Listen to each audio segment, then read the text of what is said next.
네, 여러분 안녕하세요. 10월 13일 화요일 아침입니다. 10월 13일 화요일 아침 매일 성경 묵상 함께 나누겠습니다. 오늘은 고린도후서 마지막 장인 13장 1절부터 13절 마지막 절까지를 살펴보겠는데요. 제가 앞부분 세 구절을 읽고 또 끝에 13절을 읽겠습니다. 내가 이제 세 번째 너희에게 가리니 두세 증인의 입으로 말마다 확정하리라. 내가 이미 말하였거니와 지금 떠나 있으나 두 번째 대면하였을 때와 같이 전에 죄 지은 자들과 그 남은 모든 사람에게 미리 말하노니 내가 다시 가면 용서하지 아니하리라. 13절입니다. 주 예수 그리스도의 은혜와 하나님의 사랑과 성령의 교통하심이 너희 무리와 함께 있을지어다. 아멘. 오늘 본문을 중심으로 서로를 세워주는 믿음의 공동체, 서로를 세워주는 믿음의 공동체라는 제목으로 하나님 말씀 증거하겠습니다.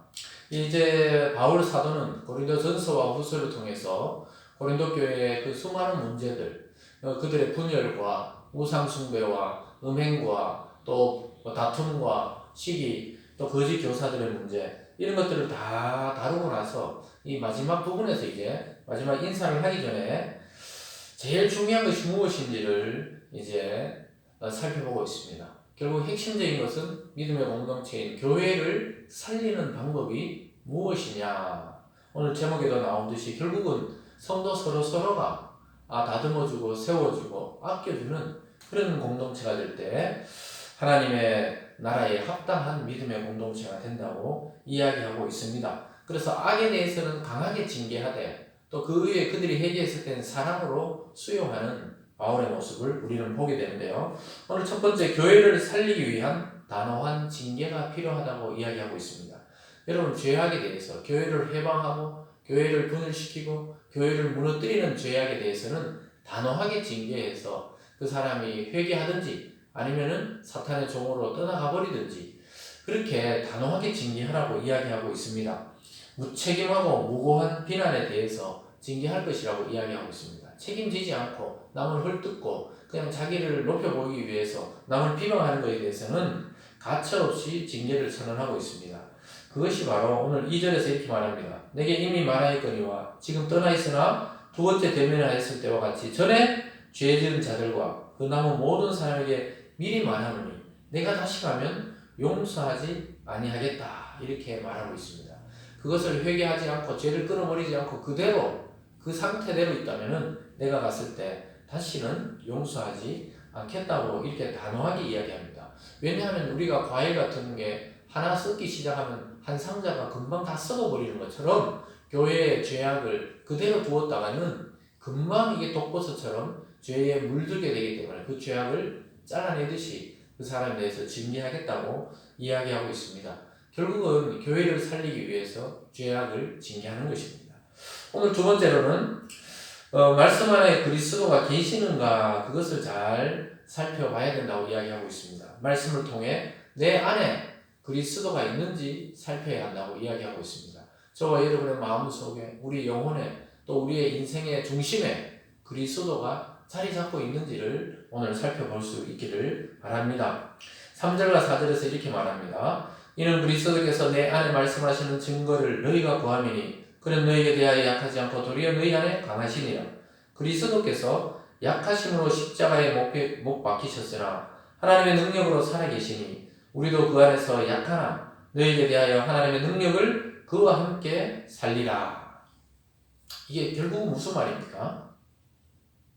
4절에서 말하는 내용은 그리스도께서 약하심으로 십자가에 못 박혔으나 하나님이 그를 살려내셨기 때문에 가장 강하고 능력 있는 자로 살게 되었다고 이야기하는 것입니다. 결국 그리스도인들도 주님이 십자가에 못 박혀서 아무 무능력해 보이고 그 약해 보이는 곳에서 부활의 영광이 드러나고 하나님의 능력이 주님 안에 드러났듯이 저와 여러분 같은 성도에게도 강함에서 우리의 외적인 강함에서 주님이 드러나는 것이 아니고 우리의 약함과 무능함과 또 때로는 무기력해 보이는 그 상황 속에서 하나님이 역사하셔서 하나님의 위대한 능력을 드러내시겠다고 이야기하고 있습니다.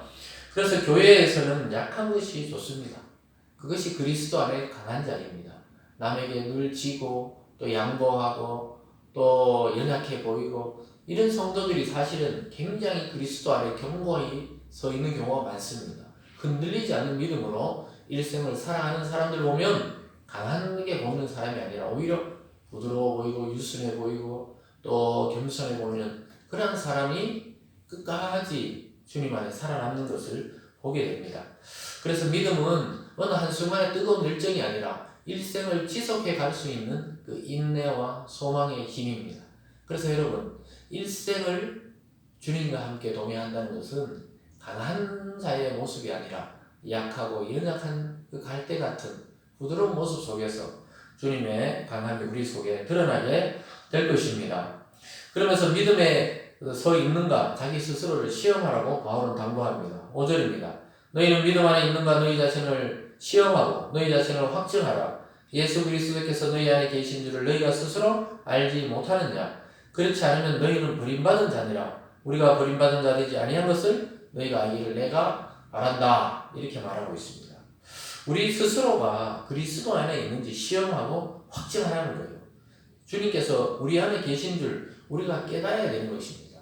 여러분, 저와 여러분은 예수를 믿고 성령의 능력을 믿고 우리가 믿음으로 하나님을 아버지로 고백하고 있다면 이미 성령과 그리스도께서 우리 속에 들어와 계시는 것과 마찬가지입니다. 그래서 그것에 대해서 의심하지 마시고 확신하고 확증하면서 흔들리지 말 것을 당부하고 있습니다. 제일 중요한 인생의 문제는 바로 믿음 안에 내가 서 있는가? 믿음 밖에 아직 서 있는 사람인가가 가장 중요합니다.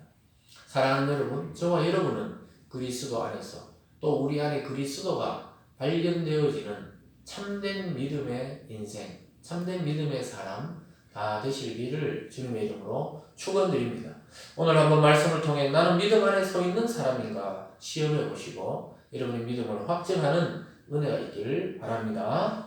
오늘 마지막 세 번째로 이제 교회를 진리 위에 온전히 세우려고 나는 노력했다. 이렇게 말하면서 마지막 인사에 가름하고 있습니다.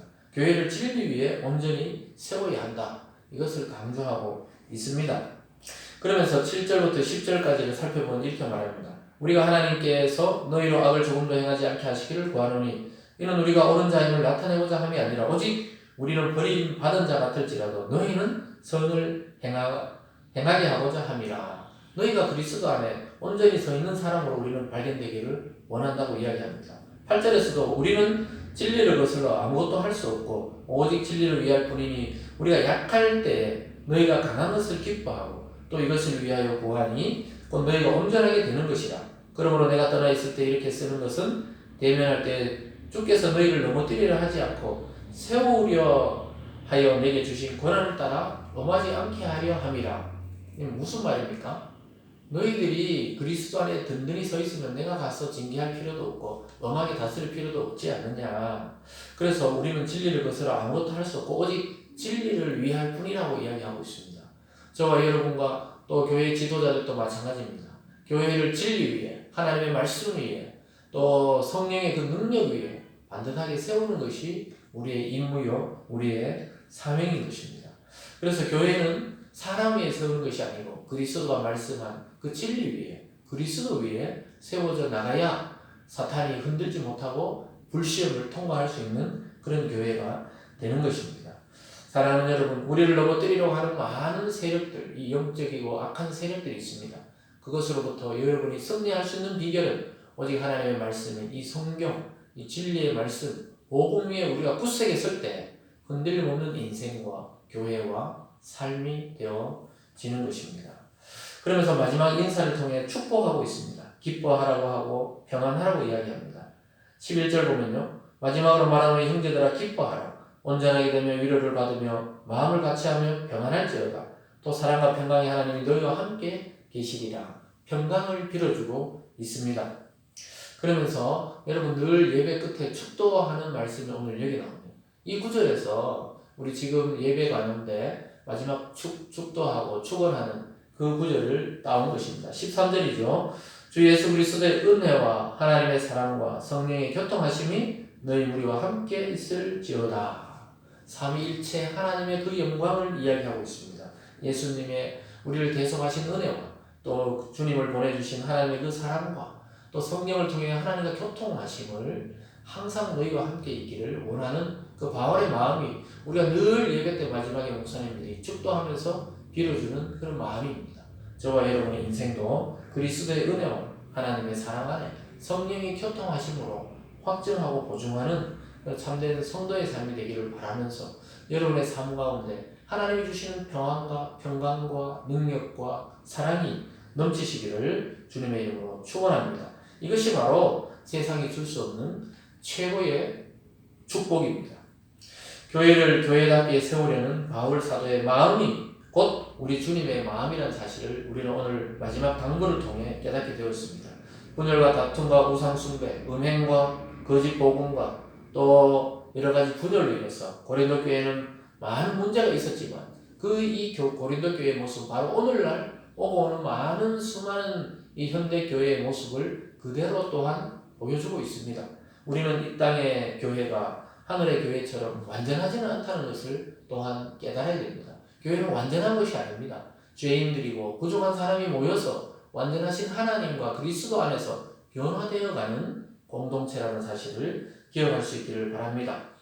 그래서 이러한 우리의 모습을 그 고린도 교회를 통해 우리는 또 살펴보게 되었습니다. 예수님 안에서 결국은 온전하게 될 것입니다. 다시 교회에 그리스도가 주시는 부흥의 바람과 성령이 주시는 은혜의 바람과 또 하나님이 주시는 그 영광과 권능의 바람이 우리 교회와 또 이 땅의 모든 교회에게 일어나기를 주님의 이름으로 간절히 축원합니다. 기도하겠습니다. 사랑의 하나님 아버지, 고린도 후서를 이제 마치면서 이 사도 바울의 심정과 주님의 심정을 깨닫게 됩니다. 교회를 온전히 세우게 하시려는 하나님의 뜻이 그 모든 말씀 가운데 숨어 있습니다. 하나님, 오늘날 교회도 고린도 교회 못지않게 타락되었고 부족한 부분이 있습니다. 그러나 교회의 신비는 아직 끝나지 않았습니다. 교회 안에 구원이 있고 영광이 있고 축복이 있습니다. 하나님 아버지, 우리 모든 성도들이 이 하나님의 위대하신 영광과 축복과 사랑을 기억하고 또 깨닫고 발견할 수 있도록 인도하여 주시옵소서. 그래서 이 땅의 교회들이 세상을 밝히는 참된 등대 역할, 빛과 소금의 역할을 잘 감당할 수 있도록 은혜 내려 주시옵소서. 감사드리며 예수님 이름으로 기도드리옵나이다. 아멘.